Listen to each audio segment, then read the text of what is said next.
growing up, she really instilled in me to always work hard. My great-grandfather, he was an immigrant from Mexico, and he instilled in her the value of education, the value of hard work. And so she's also passed that down to us as a family.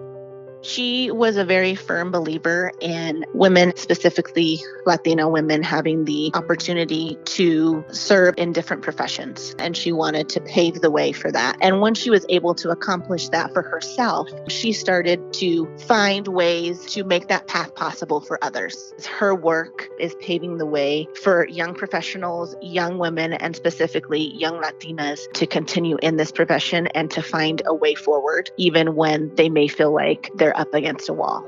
Dolores has been one of the most effective and influential presidents the Hispanic National Bar Association has ever had. One of the consistent themes of the leadership of the Hispanic National Bar was looking at the dearth of representation in the federal court system and the fact that in over 150 years, we had never had a Hispanic on the U.S. Supreme Court. She was instrumental in advocating for the initial appointment of the first two Latina federal judges on the mainland to be appointed, and that was Sonia Sotomayor and Lourdes Baird. She knew the importance of the pipeline.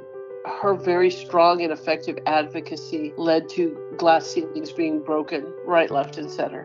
When I met her, I was a baby attorney, right, with 2 years of experience. And the work I did with her, what it allowed me to do was fulfill my passion to serve my own Latino community through my work with HNBA. And it was Dolores that inspired me to do that. It was Dolores that, was generous and said, you should run for regional president. It's like, okay. She has this ability to just immediately connect with people and pull you into her orbit that is purposeful, but she also does everything with this incredible passion. She helped transform our federal judiciary so it reflected Latinas. But then the other thing that she does is she has, in every aspect of her life, sought to uplift the experiences of Latina lawyers. Her work ranges from understanding our history to creating opportunity for Latina lawyers today and over the last 30 years. I actually met Dolores when she was the chair of the Denver Women's Commission. And so Dolores was charged with a couple of things. One was to make sure that the Denver Women's Commission was inclusive, diverse, and equitable. Dolores is the kind of leader that remind you of your obligation to our ancestors. I remember when she first started this project to document the first women who learned their law degrees in Colorado. It turned into a national project. She then traveled to law schools across the country to catalog the first women who learned their law degrees in other states. And what she told me was that you have to always make sure that you are holding space for the individuals who don't have the opportunity to tell their story. Her legacy that she lives, it captures the importance of individuals who forge the path for even women like me to do the work. And what she's leaving is a catalog of that. Her impact is currently still being actualized. Dolores is not leaving a legacy, she's currently living a legacy.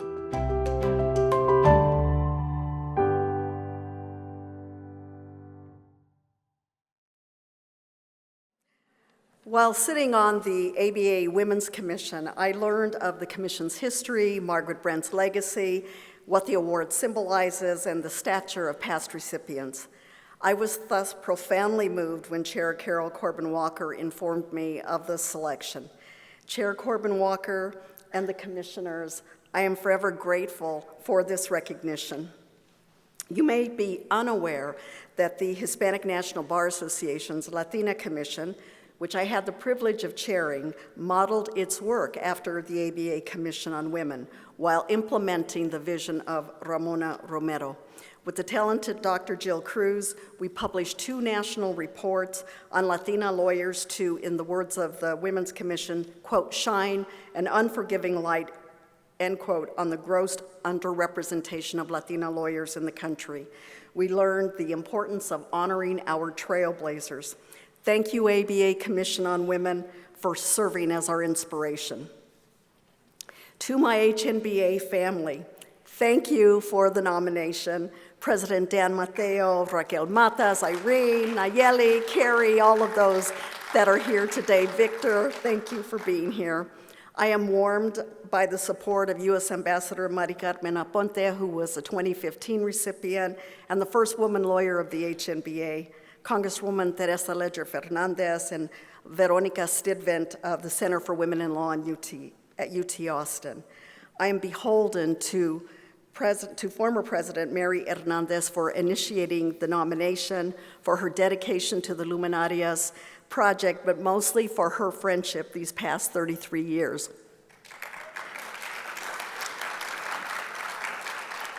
I thank my hometown family, the Colorado Hispanic Bar Association, President Amber Gonzalez, and dreamer lawyer Edgar Barraza, whom Amber put in charge of the due diligence. May I share that Edgar so thoroughly vetted every claim, and only upon receiving confirmation from Colorado Latina lawyers and judges of my past deeds did he give Amber the green light to send in a supporting letter. I send my heart to the HNBA and CHBA Latinas who provided testimonials, and to Paulette Brown, Peggy Nagay, and Tricia Tingle, my sisters of color in law, who supported the nomination. In 1993, the HNBA family started my journey to identify the first generation of Latina lawyers in the United States, which became the Luminarias Project in 2015. I have the privilege of writing 2 books about the Luminarias, thanks to the University of Denver Latinx Center and the Dean of DU Law School, Bruce Smith, whom I think is somewhere here today. Unswerving in his support of the Luminarias Project, I am touched by his presence here, as well as Patricia Diaz-Dennis, a Luminaria and staunch supporter of the Luminarias Project.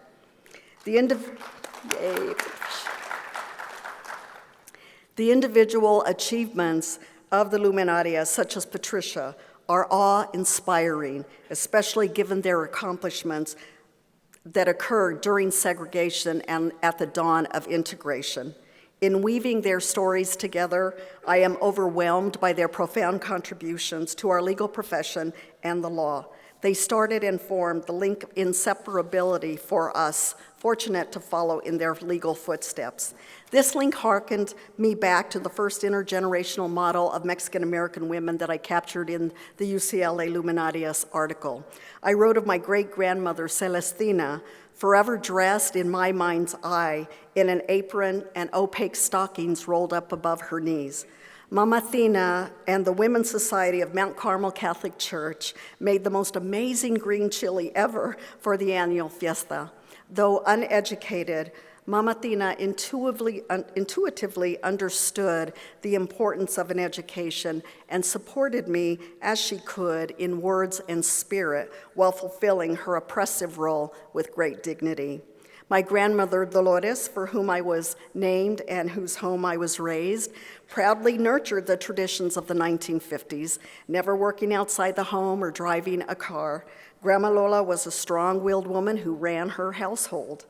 My loving grandfather, George, never threatened by her strength, wholly supported and funded Grandma Lola's lifestyle and played a crucial role in my life. The third generation, my adventurous mother, Guadalupe Lupe, literally sacrificed her career dreams to legitimize my birth, being forced to quit high school and marry. My mother's strength, combined with my immigrant grandfather's dreams, propelled me to college and law school. This legacy is bestowed to my daughter, Simone, who is here today, my granddaughter, Lilia, and the nieces and nephews I am privileged to have in my life, Gabriela, Elena, and the rest, along with my brother, Pete, who also is here. My grandson, Jorge Julian, is also here.